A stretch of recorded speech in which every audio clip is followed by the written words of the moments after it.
Para mí, de verdad, que es un verdadero honor, un privilegio poder platicar con Israel Zamora, senador. Bueno, vas a ser senador por Morena, senador electo. No, Eres soy actualmente senador, sí. Eres también Sí, actualmente. sí. ¿Te reelegiste? ¿Te No, reelegiste?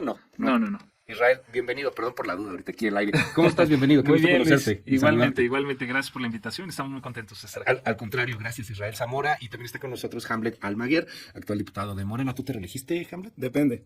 ¿Cómo que depende? No, ¿Cómo que depende? No, bueno. ¿Por qué? Una respuesta abogadil. No, Sí.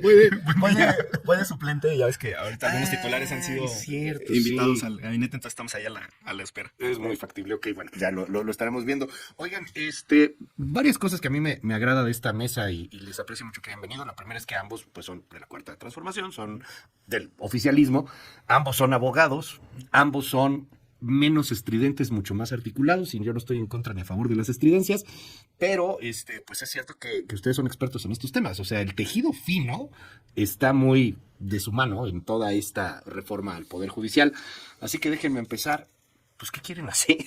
¿De qué se trata esto? Ahí está la reforma que mandó el presidente el 5 de febrero, pero ustedes la están defendiendo, la están articulando, han estado en los foros también. Así que, ¿qué va a cambiar en el país o qué es lo que quieren que cambie?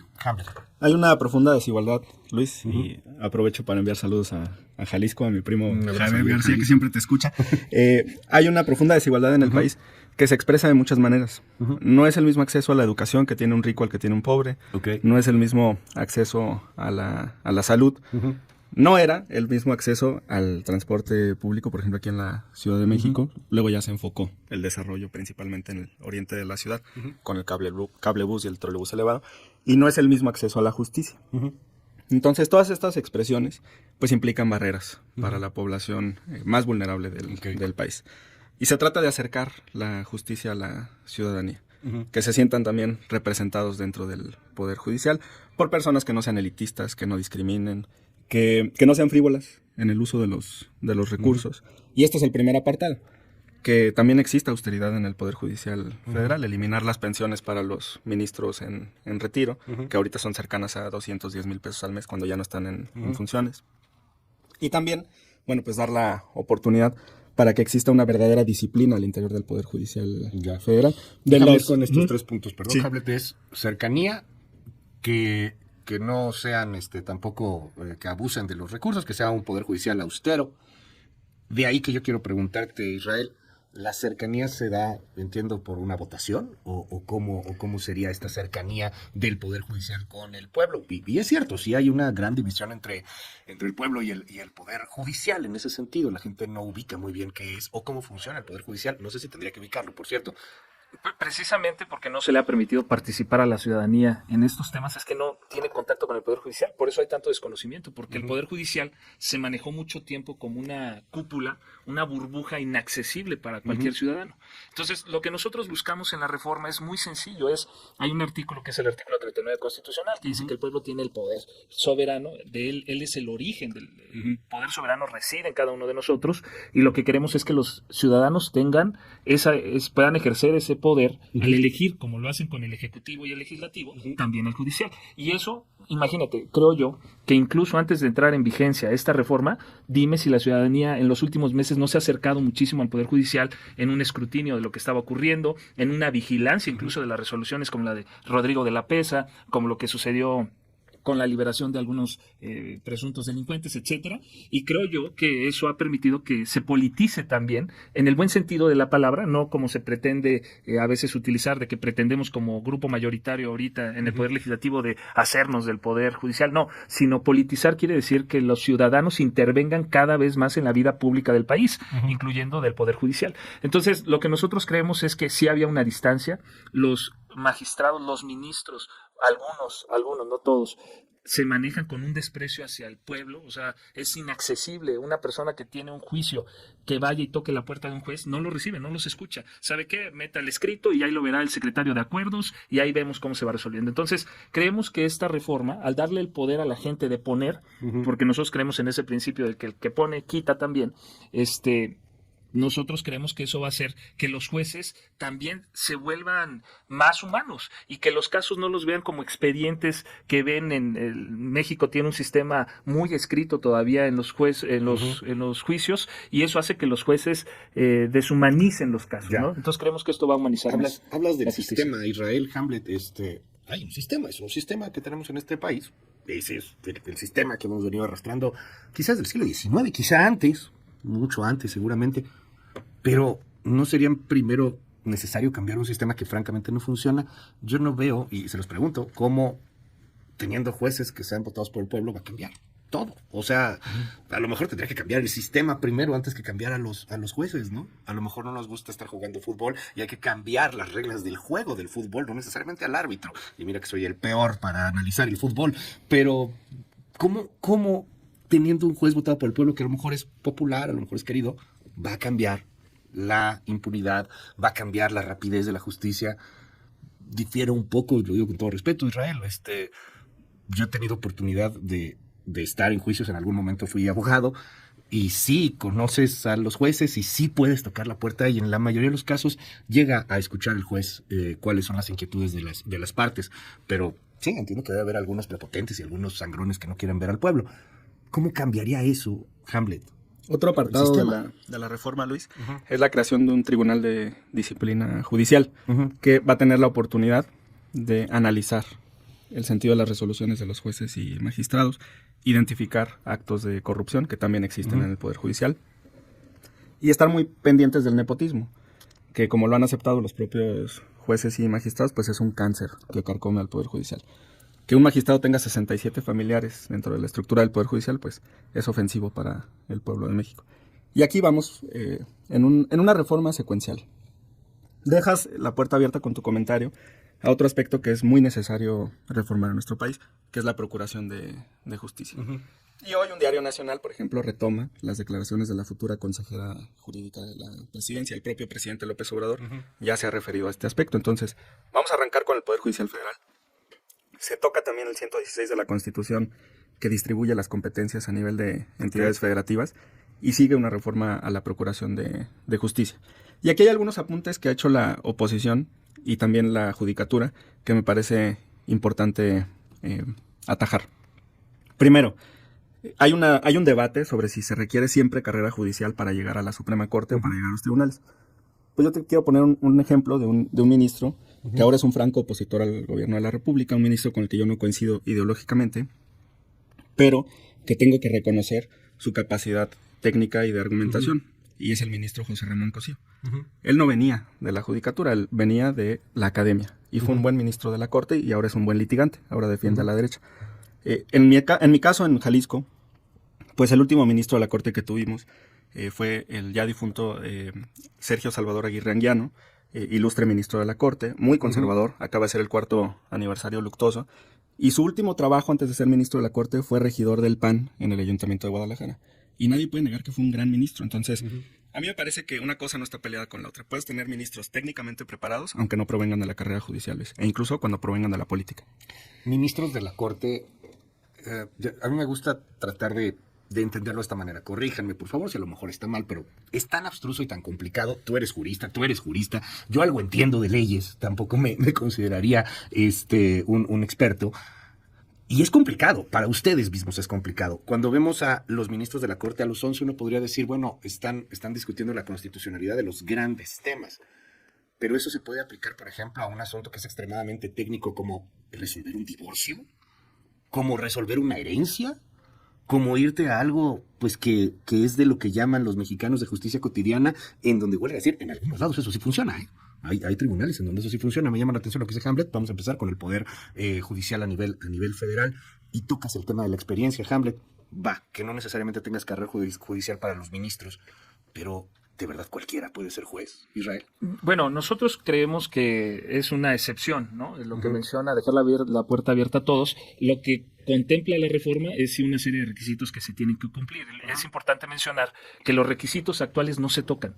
O sea, los requisitos constitucionales para ser ministro de la Suprema Corte no se tocan. Siguen siendo los mismos. En el caso de jueces y magistrados, incluso se establece en la propia reforma que magistrados deben de tener una experiencia mínima de 10 años, tanto postulando o vinculados con la materia jurídica, y los jueces 5 años también. Entonces 5 años con su cédula y además 5 años de práctica profesional. Entonces eso te garantiza que no cualquiera va a llegar. También es importante decir que cada poder va a tener la facultad de armar su listado de propuestas con base en lo que ellos quieran. O sea, el Poder Judicial, por ejemplo, en el caso de ministros, podrá armar su listado de 10 personas bajo los criterios que ellos consideren. Entonces, si consideramos que el Poder Judicial, por ejemplo, es el perito en materia de impartición de justicia en el país, pues ellos tendrán toda libertad. Incluso la reforma no pretende establecer, y creo que sería un error pretender establecer cómo deben de elegirlos, porque entonces limitas la autonomía del Poder Judicial. Lo que busca la reforma es que haya una libertad en cada uno de los poderes, tanto el Ejecutivo, que va a poder hacer su propuesta de 10, el Legislativo y el Judicial, bajo los criterios que estimen, las convocatorias como las quieran realizar. Entonces, eso te garantiza que van a llegar personas que cada poder estima son las idóneas para ocupar esos puestos. Está interesante el tema. A ver, vamos, porque hay mucho ruido, como últimamente hay ruido en todo. ¿Cómo será la elección? Empezamos primero con los ministros de la Corte. Ya no van a ser 11, ¿no? 9. Van a ser la Suprema Corte de Canadá o de Estados Unidos, 9. Número razonable.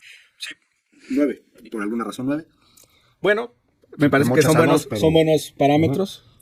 Lo que ocurre en toda la región en Norteamérica, a mí no me parece que sea un número pequeño. Ha habido grandes debates y sentencias en las cortes de Canadá y Estados Unidos. Es un número razonable. Y además se mantiene la mayoría calificada para anular legislaciones. Una jueza, por ejemplo, dijo que eran 8, no son 8, son 7 de los. Tendrían que ser 7. Sí. Sí, o sea, la mitad más, que no es la mitad pues más. Pasadita las 2 terceras partes. Sí, bueno, cada poder va a poder mandar una lista de 10, ¿no? Se abre la vacante. O sea, el Ejecutivo, el presidente, o el presidente en este caso, va a mandar 10. Manda 10 propuestas. Algo que es bien importante, va a ser en paridad, porque hay que recordarle a los mexicanos que en 200 años solo ha habido 15 ministras. Aparte, el sistema del Poder Judicial es un machista. Es un Poder Judicial machista en donde actualmente entrevistaste a la magistrada que es presidenta de la Asociación de Magistradas y Juezas, y es importante recordarle que actualmente solo 2 de cada 10 juzgadoras o personas juzgadoras son mujeres. Entonces, eso te refleja el sistema machista en el que estamos. Entonces, va a ser paritaria la elección. O sea, tiene que mandar 5 mujeres y 5 hombres. Es correcto. Entonces, Sheinbaum, en este caso, será la presidenta, pero cualquier presidenta o presidente que esté en funciones. Así es. ¿Y el Poder Judicial también mandaría? Igual, de 5 y 5, 5 hombres, 5 mujeres, electos por las 2 terceras partes. 6 de los 9 ministras o ministros van a tener que votar por esos 10. Por ejemplo, en el caso del Poder Judicial, en el caso de la presidenta o presidente, pues es el más sencillo, ¿no? O sea, la presidenta pues, lo saca, pero en el Poder Judicial, ¿quiénes son los que propondrían a esos 10? Los ministros de la Suprema Corte, votando 6, mínimo 6 de los 9 que va a haber. Llevamos 20 nombres. Así es. Sí, ¿verdad? Y en el Poder Legislativo, ¿quiénes los ponen? Senadores y diputados. 5 y 5. 5 y 5. En 2 terceras partes cada una. O sea, para aprobar esos listados tiene que haber 2 terceras partes en las cámaras. Llevamos 30. Así y esos 30 van a someterse en una votación. En una papeleta, y tú de esos 30 eliges muy probablemente una mujer y un hombre. O sea, una persona tendría 2 sufragios para garantizar la paridad, ¿correcto? Entonces tú vas a escoger 2 y se va a hacer el cómputo nacional. Y las 9 personas que tengan más votos, las 4 mujeres más altas o las 5 mujeres más altas, los 4 hombres más altos o 5 hombres más altos, van a pasar a la designación ya como ministros de la Corte. Ahora, de 30 candidatos. De 30 candidatos, los 9 más altos. Ahora, es importante mencionar que previo a mandarlo a la votación, se envían al Senado de la República. El Senado de la República es el que hace la convocatoria, les dice a los 3 poderes, me lo tienes que mandar antes de que termine el año tu listado. Entonces recibe las listas y analiza lo que le llamamos requisitos de elegibilidad. O sea, checa que sí seas mexicano, que sí tengas más de 35 años en el caso de magistrados y ministros y 30 años en el caso de jueces, y analiza también que cumplas con los 5 años que mencioné. Si tú cumples con eso, palomea al Senado y le dice al INE, ¿sabes qué? Estos sí cumplen con los requisitos que establece la Constitución y te los envío. El INE... El Senado valida los 30. Así es, pero no puede hacer un estudio de la idoneidad, solo de los requisitos de elegibilidad. Son desde mi abogados punto de y vista. tienen experiencia. Así es, formales, exactamente. Okay. Entonces, el INE es el que hace toda la elección, organiza la elección e incluso hace el cómputo y solo le dice al Senado, estos son los que ganaron. ¿Esto cada cuánto tiempo? En el transitorio se establece un régimen escalonado, pero está desfasado el calendario del transitorio a la realidad de la discusión de este momento. Y se tiene que analizar aquí un apartado que es importante, el costo de la elección, para definir cada cuántos años podría realizarse. El 30 de julio, por cierto, es el foro en la Cámara de Diputados, donde esperamos la visita del Instituto Nacional Electoral. Vamos a extenderla formalmente a Guadalupe Tadei, para que nos exponga cuáles son los requerimientos para una eventual elección de jueces, magistrados y ministros. Pero durarían, ¿ahorita cuánto dura un ministro? 15. 15 15 años. años. ¿Y seguirían durando 15 años? 12. 12. Van 12. Se reduce. Y quieren, o una de las ideas, o todavía no está concreto, es que se cambie toda Los 11 se van. de trancazo. Los 11 se van, pero... Para el siguiente año. Sí, los 11 se van, pero pero pueden participar. a quienes les quede un tiempo razonable. Si vas a salir en 6 meses, pues ya no vas a participar otra vez en la elección que te va a dar otros 12 años. Okay. Pero si vas empezando, si tienes menos de la mitad del periodo, me parece un tiempo razonable para que puedas aspirar al No cargo. es ser mala onda y les juro que lo que no quiero es politizar, pero los que tienen más de la mitad del periodo, pues son los suyos. Claro que no. Ve a Ríos Farjat. Tienes a... Ve a Ríos Farjat y ve a Cántara Carrancá. No, si la escucharas como... Llegaron por ustedes. ¿ves cómo- ves cómo si hay propuesta de independencia López Obrador. Ajá. Bueno, Sí, digo, los que hay son no, de no, ustedes, no. son de la 4T. ahora, es importante mencionar que en el Carranca régimen también. transicional, ¿no? En los artículos transitorios, sí se establece que por primera vez se realicen de manera extraordinaria el próximo año, en el 2025, se estaría realizando. Entonces, O sea, ahí sí el ya. tiempo va a diferir. Los primeros 9 unos van a durar 8 años, otros 11 y otros van a durar los 14 años, perdón. No son 2 el máximo. Sí, pero en el primero establece 14 años para efecto de que se dé este escalonamiento. Y entonces lo que te El primero que los primeros, o sea, los que sean los que electos reciben ahorita más llevarían votos, 14. exacto, el que Ok. reciba más votos, los 3 que reciban más votos duran 14, los 3 que reciban o que queden en medio, digamos, son los que van a durar 11 años y los que reciban menos 8 años, para que se dé este escalonamiento y te permita juntarlas con las elecciones ordinarias, Ya. que es donde Para se que va. no se haga una extraordinaria un año después de la elección federal. Es correcto, eso es lo que establece Ya. los artículos transitorios, sí. Okay. Sí, o sea, por un tema de, o sea, por un tema de que se queden ellos, no tanto porque tengan más tiempo en el poder, sino para que en algún momento podamos conjuntar todo el calendario y para 2000, no sería para 2030, sería para 2036, ¿no? Más o menos en la Estaríamos siguiente década podríamos En tener. la siguiente década, ¿qué pasará en la siguiente década? Igual y ya hay hasta robots manejando la justicia, cosa que yo Inteligencia votaría artificial. por ello, Inteligencia francamente. Por eso yo sí artificial. votaría, creo que sería mucho más eficiente, ¿no? Pero bueno, en la siguiente década, 2036, tendríamos ahora sí... Antes el de que nos juzgue relevo Terminator, total, ¿no? Antes de que nos juzgue Terminator, exacto. Déjenme preguntarles en torno a... Bueno, una a este magistrada asunto. sí se refirió a la judicatura como una licuadora, ahora en el foro de... ¿Por qué es una licuadora? Dijo, cuando una licuadora funciona no la tiras a la basura. O sea, ella Ya. comparó a la judicatura con una licuadora. Entonces, hablando de esta función robotizada, pues hay quien lo ve así, una Y no, manera mecánica. o sea, de verdad no funciona absolutamente nada. Sí hay que tirar a la basura cosas. No, hay cosas que Tanto así. funcionan. Mira, funcionan los secretarios, funcionan los actuarios, funcionan secretarios de personas acuerdo. base, sí. Tenemos una justicia también de proyectistas. En realidad, quienes hacen las sentencias sí. son Sí, los son los secretarios. proyectistas. Lo hemos platicado. Y si ellos no tienen relaciones familiares, Ajá. si ellos no tienen recursos económicos multimillonarios, pues difícilmente van a llegar a la Suprema Corte, o incluso si son del interior. Ojalá que pudiéramos escuchar lo que opinan los abogados de las entidades federativas, porque dicen que hay un centralismo brutal en la composición de la Corte. Creo que 7 de los actuales ministros son de la Ciudad de México y los 11 han hecho carrera en la Ciudad de México, aunque no hayan nacido aquí. No hay un componente federalista en esto. Ahora, el tema de la corte es uno, insisto, el tema de los otros jueces es distinto, el tema de los magistrados, el tema de los jueces de distrito, etcétera. Es complicado para quien medio le entiende, imagínate para quien no le entienda, ¿no? Para quien no esté ahí. Y no estoy yéndome contra el pueblo, ni tampoco estoy diciendo que sean ignorantes, ni soy clasista, ni nada por el estilo. Pero ustedes están clavados en este tema, ustedes son políticos, Hamlet, Israel.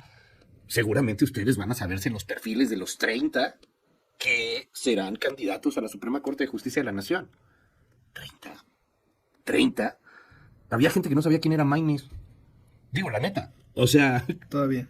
ajá, digo, Pero o yo sea, creo- 30 candidato. Yo creo que cumpliendo con los requisitos garantizas que no llegue cualquiera. Y Ajá. lo más importante es que dejas en el pueblo, Luis, que ellos decidan.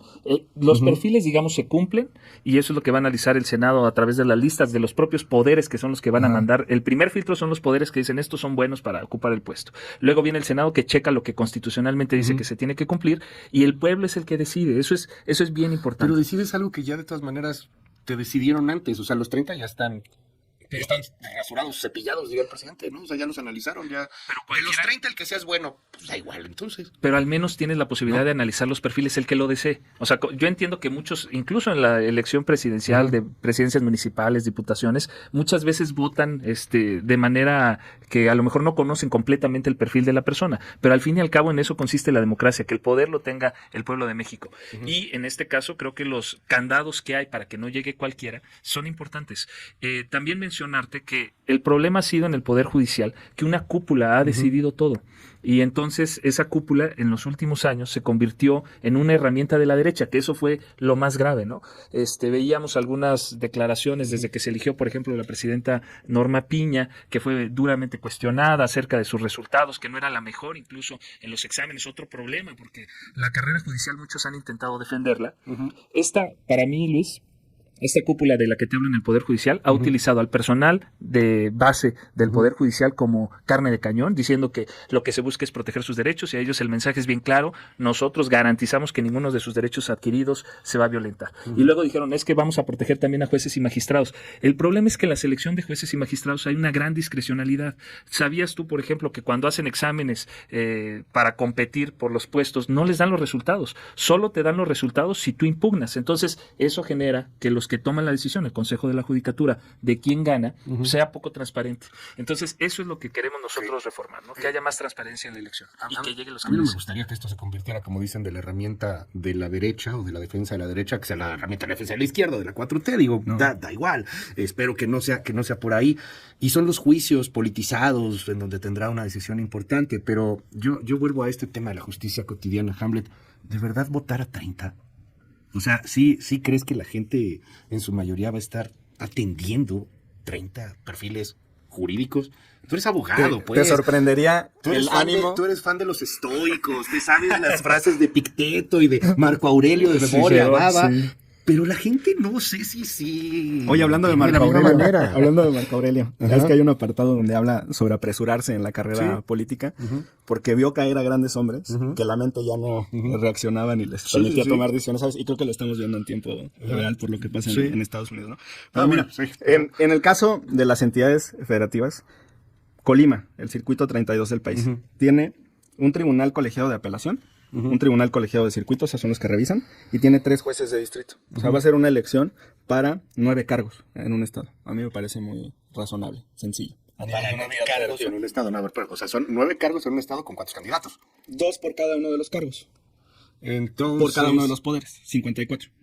9 por 6, 54.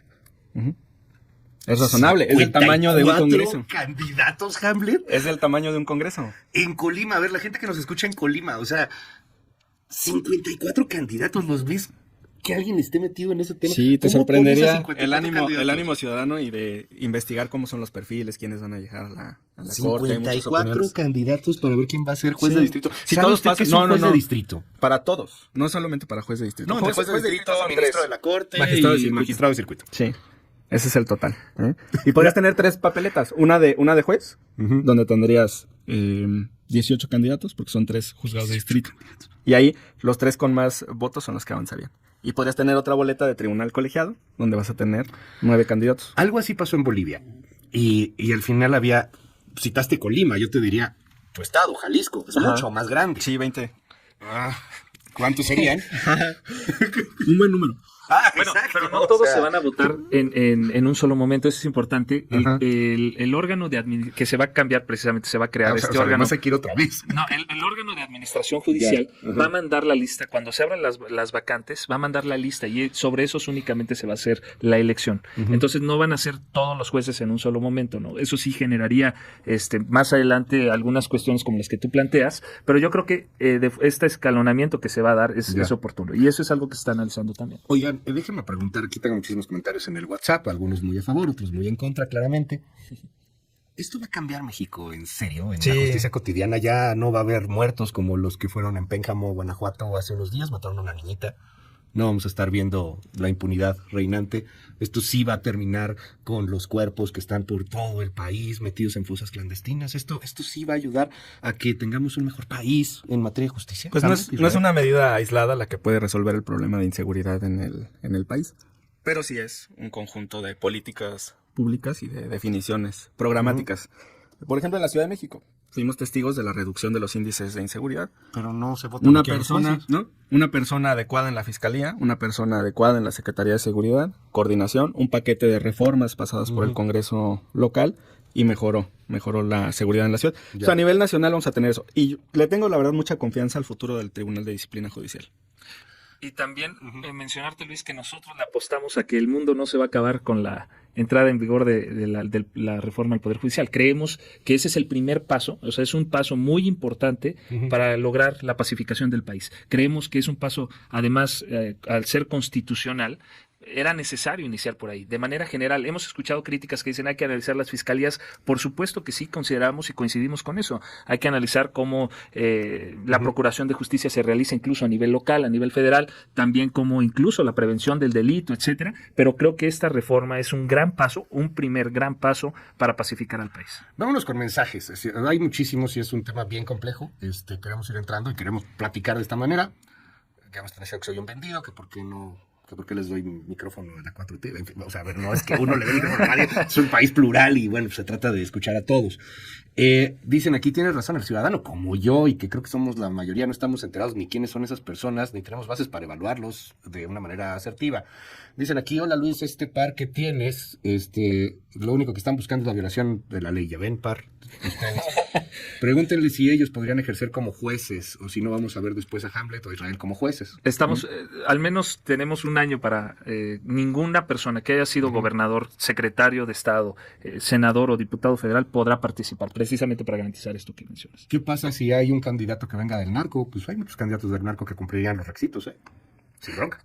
Como si fuera algo novedoso que el narcotráfico se involucrara en las decisiones de los jueces. Al contrario, creemos que esto, Pues hay que evitarlo, esto ¿no? blinda. Es lo que estoy diciendo. Creemos que esta reforma va a blindar esa posibilidad, ¿no? ¿Por qué? Si en Colima ponen a un juez a modo. Precisamente, si hay antecedentes o hay elementos para determinar que esa persona tiene, la ciudadanía va a tener, no ahora, como ocurre que hay mucha complicidad a veces entre autoridades que son los que nombran con ciertos grupos delincuenciales. Ahora el pueblo de México va a poder elegir en esos perfiles. O sentencia por sentencia, Luis, y bajo el parámetro de la independencia judicial, que más bien es anarquía judicial, pues toman todo tipo de decisiones, muchas de ellas inconstitucionales. Y ahora, aunque se van a poder reelegir, pues también van a volverse a someter nuevamente a la votación. Y ahí viene la evaluación. Así es, si se considera que tuvo algún nexo, el pueblo de México los podrá correr. La democracia sí sirve para prevenir que los corruptos lleguen al poder. Y por eso vemos cuántos candidatos de la oposición que perdieron sus elecciones el 2 de junio. Por presentarlos en las candidaturas. Sí. O sea, digo, ya perdieron. ¿No? Y eso va a pasar con la judicatura. Eso va a pasar con la judicatura. Han ganado todo, tienen todo para hacer el cambio que quieran. Y se los digo neta, de corazón, ojalá que les salga bien, por el bien del país. Yo sigo sin poder entender cómo se mezcla la gimnasia con la magnesia. Creo que no tiene nada que ver una cosa con la otra. Si quieren que se elija por voto popular a los ministros de la Corte, bueno, adelante. Creo que lo más complicado va a ser cambiar el sistema. Pero esa es mi creencia, ¿no? De un tipo humilde, su seguro servidor, del pueblo bueno y sabio. Ojalá que ustedes que tienen todo ese poder, pues realmente lo cambien. Y que podamos estar hablando en el 2026, pues de que ya es otro país, de que ya la Procuración de Justicia funciona. En el fondo creo que no, pero espero que sí.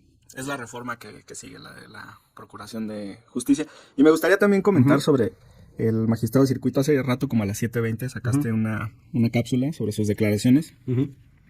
Ahora ya los magistrados quieren impugnar la asignación de diputaciones para Morena y aliados, la sobrerepresentación. Pues primero, el artículo 54 de la Constitución es muy claro, habla por partido, que un magistrado desconozca el texto de la Constitución me parece muy grave. Segundo, que se asuma opción A como partido político u opción B como candidato. Porque los únicos que pueden impugnar la validez de una asignación son estas dos personas, digamos, morales. O candidato, o agrupación, o coalición, son esas tres, o persona física, candidatura. Entonces, pues yo que sepa, los magistrados y jueces ni son candidatos ni son partido, a menos que se quieran asumir como tal. Eso es lo que llega a preocupar para algunas personas, yo incluido. Y se vale porque pues, es una democracia y es una libertad de expresión y es una libertad de lo que tú quieras, pero que de repente estos jueces que están haciendo cosas, como el mismo juez que le quiso exigir al Poder Judicial con el Tribunal Electoral que pusiera a los dos ministros que faltan, a los dos magistrados, que faltan, porque por cierto el Senado nunca los nombró, venga una andanada de este tamaño. O sea, es una decisión judicial. Y de repente tienes a la presidenta electa, pero al presidente de la República, pero a toda la 4T, llevando a la crucifixión pública del tipo. Pero O del sea, juez de la pesa, pues que conozca la Constitución, pero que ¿por qué, respete. ¿por qué revocó su determinación, Luis? Si era jurídica, ¿por qué no tenía vocación? Hay un término jurídico que se llama manita de puerco. Mira, Y yo creo que eso fue más lo bien que yo le creo que ocurrió a este lo que magistrado. se evidenció es que este juez de distrito no tiene vocación Digo, juez de judicial. distrito. Porque si hubiera tenido esa vocación, tú como abogado sostienes tus argumentos. Y oigan, a mí no me interesa que me estén crucificando, aquí están los elementos que garantizan la legalidad de la resolución. Si tú no tienes vocación, pues a la primer crítica te Estaban doblas. amenazando y- con meterlo a la cárcel, Israel. a ver, un es que- juez. A ver, Bueno, que fue el propio demuestre, tribunal. Luis, fíjate, Ajá. eso es lo que ha provocado esta reforma y eso es lo que queremos. Él tomó una determinación que era inconstitucional, porque Ya. ningún artículo faculta a los jueces de distrito a imponer algo al Tribunal Electoral, que es un tribunal independiente y autónomo. Entonces, su resolución ya era inconstitucional. Si no hubiera estado en este contexto de la reforma, nadie se hubiera enterado. Él tuvo que salir a decir y tratar de defenderse y al final se dio cuenta y se demostró que no tenía los elementos constitucionales y que había actuado de manera ilegal. Por eso revocó su determinación. Vamos a seguir muy de cerca este asunto. Obviamente se está cocinando, están los foros, está todo. Es un hecho de que se va a votar al menos por ministros de la Corte, también por jueces de circuito, magistrados también, ¿verdad? O sea, eso sí va. O sea, Va a votación, ahora lo que está en discusión es el cómo y mediante cuáles procesos, ¿no? Y el cuándo también. ¿y el cuándo? O sea, a lo mejor no es ahorita. Para jueces y magistrados, creo que el cómo y la forma, más bien Para la forma ministros de y la el Corte, cuándo, ese sí, el año que ese entra yo creo prácticamente que es hecho. importantísimo que iniciemos con eso todos. Bueno, pues vamos a seguirlo de cerca. Israel Zamora, gracias por estar aquí. Gracias, Luis. Gracias. Un placer estar contigo. Muchísimas gracias, senador de Morena, diputado de Morena también, Javier Tenbaguer. Muchas gracias. Gracias, Luis. Nuestro respeto, ya sabes. No, hombre, siempre. Gracias. Gracias.